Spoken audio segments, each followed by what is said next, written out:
So we're now going to move on to assessment of the shoulder, and we're going to start off by looking at active movements. So what I want you to do, Kevin, is leading with your thumbs, okay? I want you to lift your arms up as high as you can, try not to arch your back, and then slowly down behind you as far as you can, up again, and then relax.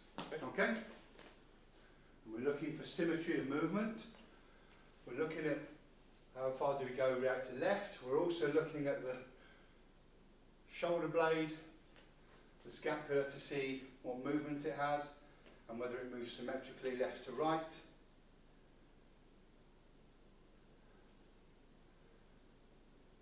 And whether you get any winging of the scapula at the end, where the scapula comes away from the chest wall. So we're looking left to right for comparisons from that point of view. We're then going to move on to abduction, okay, and adduction. So again, what I want you to do, Kevin, with keeping the back of your hand always facing outwards and your palms this way, so don't turn as we move up. We're going to keep the arms straight. We're going to come up as high as we can to potentially where your back of your hands will touch each other. When we're coming all the way back down and back up again, and then back down. Okay? Again, we're looking, off you go, for symmetry in terms of the movement of the scapula. We're also coming around to the front to see whether it's symmetrical from the front and whether one clavicle rises higher than the other one and one shoulder rises higher than the other one. So we're always looking for symmetry between right and left. We're then going to look at medial rotation and lateral rotation. And medial rotation is a little bit complicated because obviously you have the body in the way, so it prevents you from doing too much movement. So the way that we're going to test it is, if the patient can, we're going to get them to put their hand behind their back and then lift their hand off the back off their back there and have a look at the movement. If not, we're going to get them out into this position here, okay? And we're going to ask them to turn your hand downwards, keeping your elbow against my finger, okay? So we're going to put it all the way down, okay? We're then going to come all the way up to give us an idea of lateral rotation, okay? And making sure we don't move too much on the shoulder. So I've got my hand on the shoulder to make sure there's not too much movement going on there, and then down again, and then up. And then down and relax. We can also see how much movement they have themselves by looking, so elbow into your side, and what I want you to do is keeping your elbows into your side, just give me both together, gives us a bilateral comparison of where we are in terms of our range. And you can have a look to see whether there's any difference, and obviously you can see a difference making sure we keep our elbow in, because that can make it look like more movement. Okay, so that's medial and lateral rotation. We're then going to move on to passive movements. So we're going to start off by flexion and extension. It's important that I put my left hand, if I'm doing his right shoulder, onto the shoulder blade, onto the scapula. Okay? It's also important that I'm going to take the weight of his arm, okay, and I'm going to take it above the level of the elbow. So what I'm going to do is I'm going to lift, and I've got all the weight, and I can control the rotation. I don't allow rotation in and out. I can control the rotation to make sure that we're not rotating as we go. I can put a little bit of pressure against the scapula to have a feel of the end range of motion. I'm then coming down. I'm then going to change my hold, and I'm going to push back. Again, I'm resisting. I'm putting some pressure against the scapula. And I can feel that again. I'm then going to change. I'm going to come up again. I can again prevent the rotation in his arm as we're doing it, up to the top and then down again. And that's flexion extension. If we're doing abduction and adduction, similar position. My hand's going to go onto his right shoulder just to stabilise him. Again, I'm going to take the weight of the arm, and I can control the rotation by the position of my hand. I'm then going to lift the arm up. Now what happens here is you hit a block where the humeral head comes up against the acromion, so you do have to turn ever so slightly in terms of the arm to allow to get the full movement. And then we come down again. And we're feeling for the movement and how far and the range in terms of abduction. We're then going to move into medial rotation and lateral rotation. So again, if the patient can put into this position, and it's if they can, then I'm going to do passive to see how much movement I can. I'm going to put my hand on his elbow to ensure that I can stabilise that, and I'm going to pull with my hand. Kevin, if you just turn that way for me, just so we can see that. Okay, so I'm stabilising and I'm just pulling in that position there. Okay, I can also test it, if you come back towards the camera, I can also test it in this position here. Okay, and I'm supporting in terms of his elbow, but I've also got to make sure that his shoulder doesn't come upwards, and I can feel medial rotation there. Okay, so I can feel it in that way. In terms of lateral rotation, I can also do lateral rotation in this position, but what you see is that the shoulder tends to rise. Okay, so I tend to change position. I'm now coming in nice and close to Kevin. My left hand is grabbing onto his left shoulder. My left foot is behind his right foot. I'm grasping onto his wrist, okay, above the level of the wrist and not onto his hand. And I can then use my body to push the elbow against his own body, and then we're pulling out, and I can slowly rotate, get a little click there, and I can feel end range. And then I would go across again, and then feel end range. Be careful you don't pull it too far, because that is one of the movements that you could, in terms of a shoulder dislocation, you could cause a problem. So just be aware of that. We're then going to move on to the muscles. So Kevin, if I can get you to sit on the bed for us, facing the wall. And the first muscle we're going to look at is trapezius, and we're going to look at the upper fibres of trapezius. So what we're going to do is get him to raise both of his shoulders up, and then I'm going to prevent head extension. Okay, so I'm in this position here. My forearm is in the groove in his back, in his upper back. My hand is against his head. Okay, and then I'm going to prevent both head extension, and I'm also going to push down onto the top of the shoulder. That's for the upper fibres. In terms of for the middle fibres, he's going to lift both shoulders together, and then I'm going to push down and back on both of them. Make sure that you have the bed height, the correct height, to ensure that you can get enough purchase down in terms of the resistance. We're then going to move on to rhomboids, which retract the scapula, so he's going to pull back, and I'm going to then resist against that. So both hands, one on my left hand on his left shoulder, my right hand on his right shoulder, and I'm going to push forwards. Again, I've got to be in a good position with a good stable base, with my knees bent so that I can get enough resistance. Okay, that's with rhomboids. We're then going to move on to serratus anterior. So Kevin, if I can get you to come and stand where we were before. He needs to be in a good position to be able to produce enough force within serratus anterior. So what I'm going to get you to do is put your left foot forwards, put your right hand out straight. I'm then going to use my hand against his hand there. I'm going to put my hand onto his shoulder. I am going to come into view a little bit, and he's going to push that way against me. I've got to be in a good position, so my left leg needs to be in front.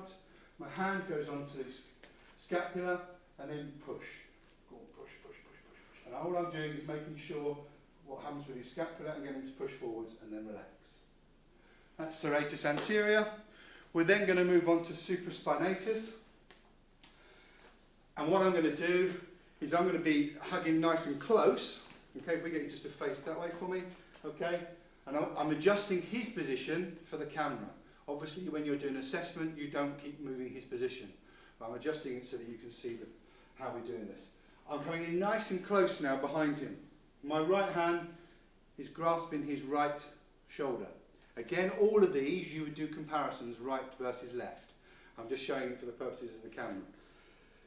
Arms slightly away from the chest. My hand, I've got to be in a good position, okay? So the line of force is along my elbow. My hand is against just the lower part of his humerus. I'm hugging nice and tight. Kevin, if you want to just push, push, push, push, push, and all I'm doing is resisting the movement. Again, as I said, we would combine that and compare that, sorry, left to right. The next muscle we're going to do is infraspinatus. Infraspinatus we would test singly, and then also I would test that bilaterally to see a comparison. Okay, so if we're going to test it singly, what I'm going to do again, I'm going to get into the same position that I am before. My palm of my hand goes onto the back of Kevin's wrist, not onto the back of the hand, otherwise that will happen. Okay, we're not interested in the wrist extensors, we're interested in infraspinatus. So, palm of the hand on the back of the wrist. Again, I'm hugging nice and tight. I'm then going to apply some force. And you generally will want to see a bit of movement, okay? It's a muscle that's not generally as strong as supraspinatus, and therefore you can push it in. I'm interested in making sure that his elbow doesn't come away from the chest wall as he's trying to do that. I would also test it, as I said, in terms of bilaterally. So elbows in, and it's important, Kevin, that you keep both elbows in when we're performing this, because the temptation will be is to use deltoid and supraspinatus to take the arms out. I'm going to get into an advantageous position, so I'm going to get elbows out. I'm going to start here into kind of mid to outer range. I'm then going to push the two together, equally right and left, and have a feel of which one is stronger and which one's weaker. You can see here with his left arm, he wants to take it away from his chest wall. So essentially he's cheating slightly. Okay? So that's how I would test infraspinatus. We're then going to move on to teres minor. Teres minor, very similar to infraspinatus, but what I'm also interested in is getting Kevin to adduct. So I'm going to push you in here, okay? And also at the same time, I'm going to try and pull your elbow out. But what I want you to do is to pull your elbow against your side there, but also trying to push away at the same time, okay? So when we're ready, combine the movement, good, and slowly relax. Again, we will compare right to versus left. We're then going to move on to subscapularis, very similar to infraspinatus. We test this on one side unilaterally, and then we test it bilaterally. So, I'm interested again. Got to get in nice and close to your patient. Hand there, okay? And I'm going to place my flat of my hand on the inside of his wrist, and then what I'm going to do is attempt to pull your wrist outwards, and what I want you to do is to pull your wrist across your body. Okay, so pull in and relax. Again, I'm going to test that bilaterally. So keeping your elbows in, which isn't so much of a problem on this one. Just turn you slightly to the side. My hands go on both. I'm nice, advantageous position. You're going to pull both your wrists together, and I'm going to try and pull them apart, and then slowly relax. Okay, that's testing bilaterally subscapularis. Deltoid, when we're looking at deltoid, we're going to do the anterior and the posterior fibres, and the easiest way to do that is to do this bilaterally. So arms up for us, okay, arms out to the side, elbows out to the side. I'm going to push Kevin, we're going to down and back for the anterior fibres, and then I'm going to pull them forward and down for the posterior fibres. What's important, as you can see, is that we need to be in a good position in terms of Kevin with his left foot forwards, with my left foot forward, so I can provide enough resistance. Hands onto the back, okay? So, sorry, onto the front of the humerus, the inferior end, so you've got a better lever. I'm then going to push you down and back, and resist against me. Good, I'm feeling bilaterally. I'm then going to pull you down and forwards, and relax. And we get an idea of deltoid anterior and posterior fibres. Pectoralis major, clavicle and sternal fibres. So the clavicular fibres are going to push up, okay? So I'm interested in pushing both up together, and I'm looking for the clavicular part of the muscle. So with pectoralis major, so I'm going to push down in terms of on the back of your wrist. Again, I'm not on the hands. I make sure that I'm on the lower end of the forearm with the hands in a pronated position, like so. Both together. My elbows need to be up, okay? And then you're going to try and push both up, okay? And push, push, push, push, push, push. And we can see those working there. And then slowly relax. To go into the sternal fibres, I'm going to come onto the underneath side, both again.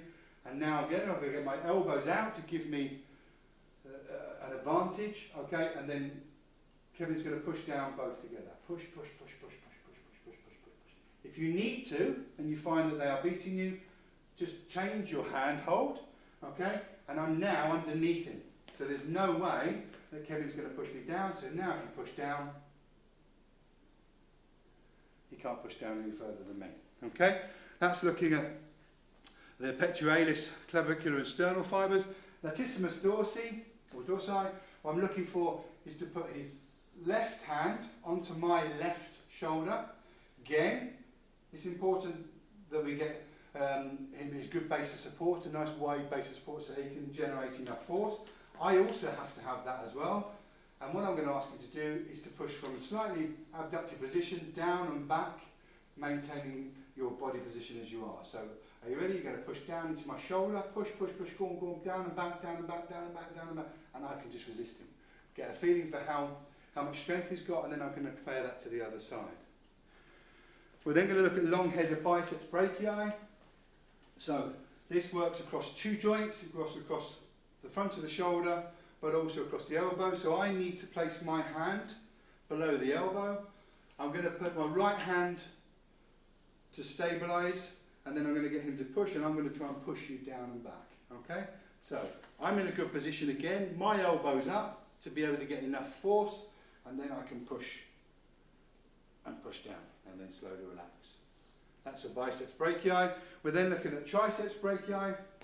This position, I put one hand underneath the elbow, one hand underneath the wrist, okay? And all you're going to do is push down, put your wrist down as you're pushing down onto my left hand. So push down, push, push, push, push, push, push, push, push, push, push, push, and slowly relax. That completes the muscle tests. We're now going to work into the palpation. So, if I can get you just to come forward slightly, we're going to palpate the acromion, okay? So we're going to work our way around the front of the acromion to the point of the acromion, work our way along the ridge, around the back of the acromion. So I'm feeling that bone, and it's always like a rectangle. I can then come forwards again, around the posterior angle, along the border of the acromion to the front corner. I'm then tracking along the front, and then I hit a gap. That is then the AC joint, and the other side of the AC joint is the clavicle. I can feel the AC joint, and I work all the way from the front, all the way along that gap between the two bones, to the back of it, to the back of the clavicle and the AC joint, and then back to the front again. Feeling all the way along, looking for tenderness, looking for pain. I'm then going to work along the clavicle.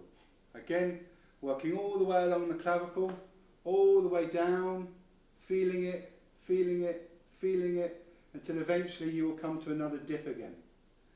When I get to the other dip, that is the sternoclavicular joint. I can feel the sternoclavicular joint and work away all the way along the joint line, coming all the way down, and then I'm going to come across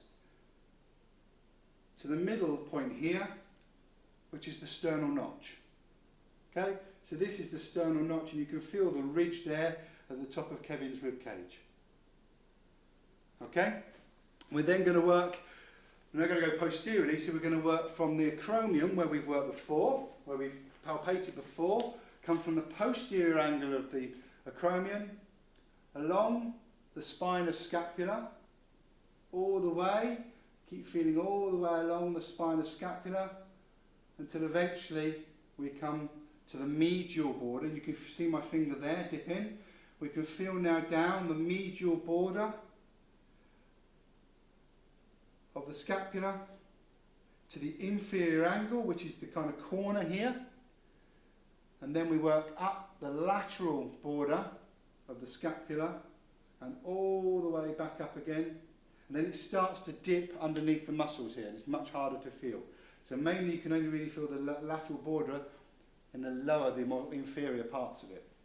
Okay, we're then going to work into the greater and lesser tubercles and the bicipital groove. So if I look at greater tuberosity of the humerus, which is here, which is the big bony point on the outside of the humerus. So I'm coming off the acromion, down and forwards, and I can feel all the way around that greater tuberosity. So it's the larger round lump on the outside of the humerus. Now if I put my hand or my finger on the front, I can run across here. I then go into a dip, which is the bicipital groove, which is where the long head of biceps travels through. And then I go onto the inside of it, which is the lesser tuberosity of the humerus. And again, I can feel all the way around the lesser tuberosity. And I can check I'm on the right area, because if I put my finger on the bicipital groove and put there, and then I lift Kevin's left arm, I can move that and I can feel the tuberosities moving underneath my finger. So the greater on the outside and the lesser on the inside. Then we're going to move into the coracoid process. So as I come medially now from the lesser tuberosity, I then come down and underneath the clavicle, and here you can feel a bony point. It's not a nice feeling for the patient, so be wary, do not press too hard, okay? But I can now feel, and that's essentially the front of the scapula, okay? And I can feel that underneath Kevin's clavicle.